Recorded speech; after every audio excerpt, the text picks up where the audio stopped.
What better way to kick off the new year, kick off 2014, than with a 2014 NFL mock draft? Let's face it, I'm a Bears fan. My season's over.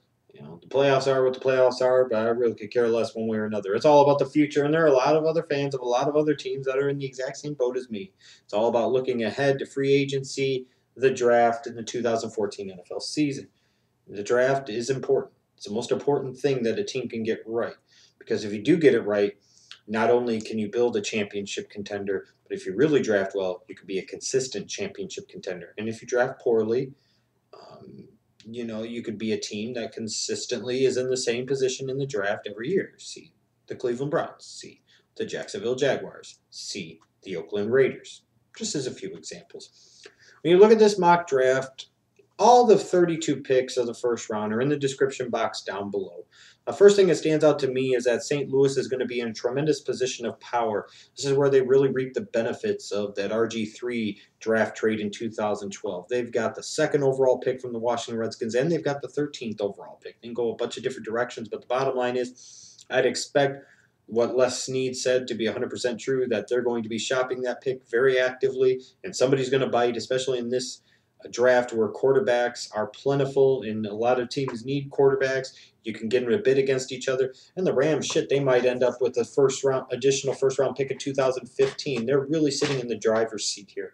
I would say the Cleveland Browns are sitting in the driver's seat too because they have picks 4 and 26. But they're the Browns. They don't know what the fuck they're doing. So they're not sitting in anything other than the the booster seat, I guess you'd say. When I go through and do these mock drafts, I try to play out different scenarios sometimes. This case, in this particular scenario, this is not what I necessarily think would happen or don't think would happen. It's just a scenario right now, especially it's January 1st. Come on, man. The draft's another 4+ months away. But what I did was went with the scenario that all the quarterback-needy teams went with quarterbacks. So you got 5 quarterbacks going in the first 8 picks. That's Bridgewater, Bortles, Manziel, Hundley, and Derek Carr. As you go through and you do these mock drafts, it's kind of hard to fully do them until you know who's going to be in charge of what teams. Coaches, general managers, what have you, because that gives you an idea of what the potential philosophy will be heading into the draft. JaDeveon Clowney dropping to 6, it's just because of the fact in this scenario that quarterbacks went 1, 3, 4, and 5. Could Clowney drop in this draft? Yes. Could somebody trade up to pick 2 or pick 3 to take Clowney? That also could potentially happen. One thing that I've heard, though, that really bothers me is some people suggesting that it would be awesome if J.J. Watt and JaDeveon Clowney played on the same defense. No, motherfuckers.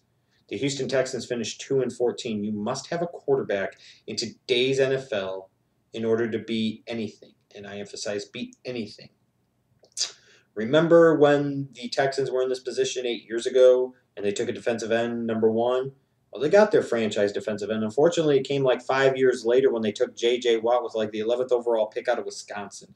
Mario Williams never became that big-time franchise defensive end that lived up to that Bruce Smith type of billing. He never did. In fact, when the Texans' defense really got good and the Texans as a team became actual playoff caliber is when Mario Williams got hurt in 2011. And then when he left town before the 2012 season. And nobody in Houston even thinks about Mario Williams any fucking more because J.J. Watt is a freaking man-child amongst boys, period. So why would people suggest that JaDeveon Clowney, a guy who's demonstrated some problem areas in terms of his conditioning, his work ethic, his desire, his passion for the game, why would you want to take him number 1 overall? Why? No, dipshits. This is a draft that is relatively deep at the top and throughout in quarterbacks. There is a quarterback there that is worth taking with the number 1 overall selection. You take the fucking quarterback. Unless you want to consistently be drafting in the top 5 or 10 every year because you decided, I want to take the defensive end. They could also play outside linebacker in the 3-4. That's what morons do. You want to be morons? No, you're bringing in an offensive-minded head coach and Bill O'Brien. You need a quarterback. It's still a team with talent, that with the right quarterback and a new philosophy on the offensive side of the football and in that locker room could be right back in playoff contention again in 2014. In terms of players that could rise and fall, some of the players I think will rise a little bit. even higher maybe than where I've got him slotted right now. Greg Robinson, the offensive tackle from Auburn. I think also that Jace Amaro, the tight end from Texas Tech, could rise quite a bit. I'm a huge Khalil Mack fan, and I think he has the potential to rise and potentially be one of those surprise top 5 or 6 picks that nobody ever sees coming.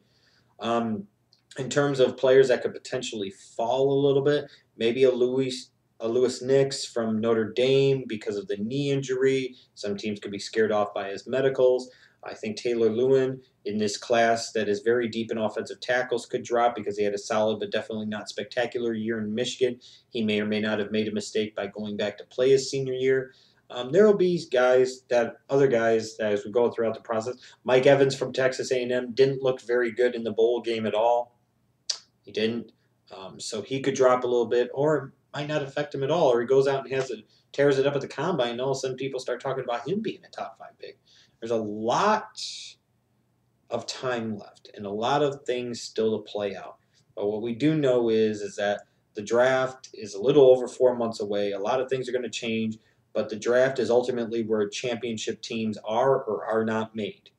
And it's important now to start that planning and that work, which has been going on throughout the whole college season. But these organizations and front offices now will really kick into high gear. And I'll really be kicking into high gear over the next several months, talking about all things pertaining to the 2014 NFL Draft. Again, all my picks, the first 32, the entire first round in the description box down below. It's a combination of me slotting people where I think they could go, looking at maybe some teams and what they would potentially draft, trying to evaluate where player stock is now, combined with, in some cases, where player stock could potentially be. So, it just gives you an idea of what I'm thinking at this point in time, if nothing else.